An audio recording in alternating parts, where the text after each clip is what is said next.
C'est l'actu vue par les entrepreneurs que j'ai le plaisir de présenter avec Michael Texier. Notre invité aujourd'hui, Michael Ferrand, bonjour. Bonjour. Vous êtes le président du groupe G2F et aujourd'hui c'était le lancement d'un de vos bébés en quelque sorte.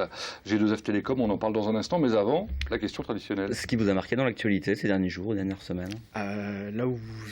Vraiment ce qui m'a marqué, c'est Patrick Drahi qui annonce vouloir acheter Bouygues pour 10 milliards. D'accord. Je suis halluciné par la... Qu'est-ce qui vous hallucine? C'est la somme? C'est la somme, c'est je rachète SFR il y a 8 mois, je rachète Bouygues derrière, voilà. Et je n'arrête plus. Et Ça vous fait rêver ou ça vous choque? Les deux à la fois. Ouais, les deux à la fois, ouais. Ouais. Mon modèle, c'est Xavier Niel, donc un peu le même profil, mais je trouve que Patrick Drahi va encore beaucoup plus fort. Et... Dans la concentration, c'est ça? Pour vous, vaut mieux une diversification qu'une concentration à ce niveau-là? Oui, et puis peut-être aussi racheter avec son argent. Donc, voilà.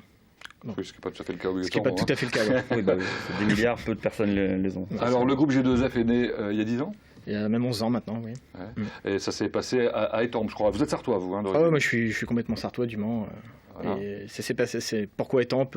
Tout simplement, avoir une voiture immatriculée dans le 91 vis-à-vis des clients, ça rassure le client. Alors le domaine d'origine, c'était quoi? Télécommunications pure, réseau pour les opérateurs. Et alors en 10 ans, je le disais il y a un instant, le groupe a grossi, télécom, internet, BTP, second œuvre. Aujourd'hui, 8 sociétés, c'est ça? C'est ça, oui. Plus précisément, est-ce que une petite description? Toujours avec un petit lien télécom, intégrateur télécom, l'énergie, parce que pour faire un site télécom, il faut de l'énergie, de l'habitat, parce que pour faire un site télécom, il faut de l'habitat. Du BTP, parce que pour relier deux sites, il faut qu'on fasse un peu d'enfouissement pour passer un câble optique. Consulting, parce qu'on a besoin de chefs de projet. L'idée, c'est de vous intégrez tout, en fait? C'est-à-dire que de A à Z, c'est ça la stratégie? C'est la stratégie du groupe G2S, c'est vraiment de partir de l'avant-projet au projet finalisé, avec tous les corps de métier qu'on a besoin pour réaliser un tel projet. Et donc chacune des sociétés réalise une étape de la réalisation. Une étape du projet, ouais. Avec juste le groupe G2F, un client peut réaliser son projet de A à Z. C'est le point fort, ça, par rapport à vos concurrents? Ça permet de mutualiser quand même les coûts, ça permet pour notre client de savoir taper où il faut taper. Quand ça se passe mal, il a un interlocuteur. Ouais, non, je pense que c'est un point fort. Alors le groupe, c'est une cinquantaine de personnes aujourd'hui, et il a une taille qui lui permet d'être suffisamment réactif. C'est la réactivité qui vous permet de tailler des croupières à d'autres? Je veux vraiment éviter d'être une péniche dans un canal où on ne pourra jamais se retourner. Je veux être le petit Zodiac qui va passer les écluses comme il faut, quoi.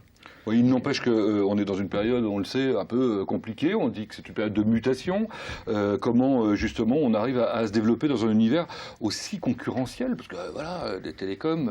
Et puis, il y a des gros dessus, hein. Vous avez parlé de Braille il y a quelques instants. Ouais. Justement, peut-être en étant un peu plus malin, en essayant de gérer de A à Z, de trouver les bonnes idées. Pendant 10 ans, je me suis fait un petit caprice, opérateur. Voilà, donc encore une corde en plus. Et... Il n'empêche que les bonnes idées, ça ne suffit pas complètement. Enfin, je sais pas, je crois que l'un de vos gros clients, c'est SFR. C'est vous qui équipez en Allemagne, en Suisse. Expliquez-nous un peu. On s'occupe vraiment du réseau donc national et un peu européen, parce que SFR a des sites... Pour les bourses, par exemple, donc à Londres, à Francfort, on va même en Suisse, on va vraiment là où SFR nous demande. On s'occupe vraiment du réseau donc transmission de transport fibre optique avec les équipements actifs. Et du coup, oui, c'est notre gros client. Et c'était quoi la question de départ? La question c'était, qu'est-ce qui fait qu'il vous choisit vous plutôt que pourquoi il nous choisit? Parce que justement on est réactif, on est aussi moins cher, parce qu'il faut, on est une petite structure, donc forcément on est moins cher. Ouais. Et on est vraiment à l'écoute du client. Et on arrive vraiment à, en ce moment, typiquement en ce moment là, on est en plein déploiement, on est en train de déployer en Corse la fusion SFR numéricable en Corse pour vraiment mutualiser les deux réseaux. Là, mes gars sont encore sur site, sont encore sur le terrain parce que ça ne marche pas et il faut trouver une solution, il faut que ça marche avant vendredi. Voilà, c'est ça, c'est une grosse structure. On dira, non, moi mes gars ils ont fait leurs 7 heures par jour, on arrête là, on reviendra la semaine prochaine. Le lapsus c'est intéressant, vous avez dit 10 heures, donc ça veut dire qu'on travaille beaucoup chez vous, si je comprends bien. Alors justement, on est peut-être regardé par des personnes qui pourraient en matière de management, je vous ai entendu dire... les salariés parlent de la G2F Touch. La G2F Touch, ouais, c'est un critère chez nous. C'est un état d'esprit un peu différent où on prend tout avec de la rigolade, sérieux, en rigolant. Il faut donner un. C'est pour ça l'idée. Il n'y a pas de heure chez nous, quoi. On se donne à fond.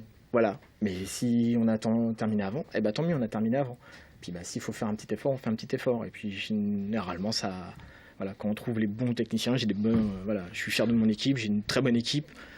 Et quand on a les techniciens, ça va. Vous arrivez à en trouver des techniciens justement, parce que c'est un domaine très particulier. C'est pas évident. Moi, je suis avec mes associés, puis surtout avec notre responsable ressources humaines, Nicolas. On est vraiment il faut de l'expérience, donc on prend l'expérience, mais il faut aussi du jeune qui sort de l'école. Et vous en trouvez des jeunes qui sortent de l'école en Sarthe, c'est ça, c'est la question. On essaye. Est-ce que c'est possible? Non, parce que est-ce qu'il y a une adéquation entre l'offre et la demande? Je dis pas qu'on a 100% de réussite, on a eu des échecs, mais on a eu. Moi, je suis fier de certains techniciens qui sont sortis de l'école avec un BTS, ils sont rentrés chez nous au minimum, on les a formés. C'est une main-d'œuvre aussi qualifiée que vous pouvez trouver localement, sans trop de difficultés ou pas? C'était ça? Non, vraiment qualifié sur certains métiers spécifiques, on peut aller chercher. C'est beaucoup plus dur. Mais bon, après, si on n'y arrive pas, on les forme nous-mêmes. Alors, je vous ai entendu parler de travail à la mode de Google.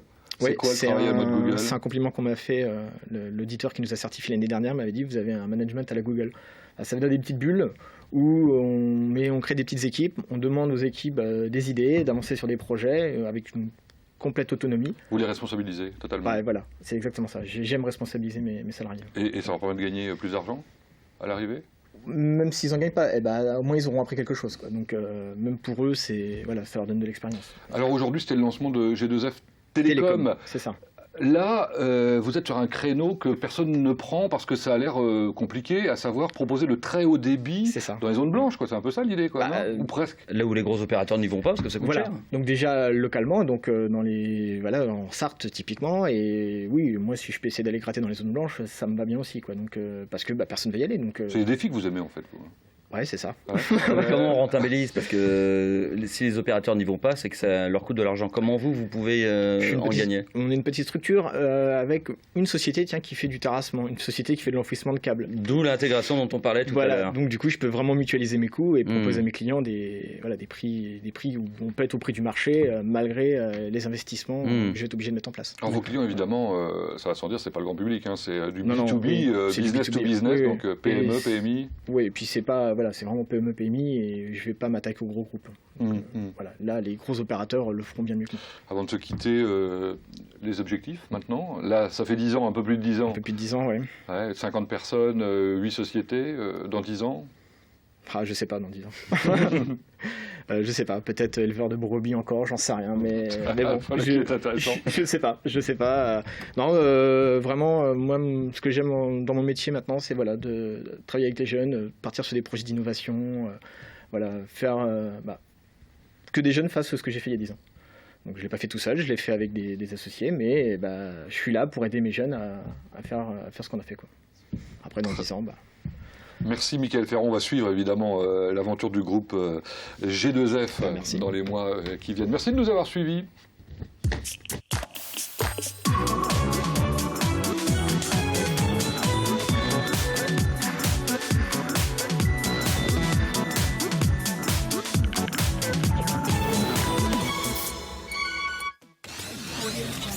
Téléphonie fixe, mobile, accès Internet, Sigir, l'opérateur installateur local des entreprises sartoises.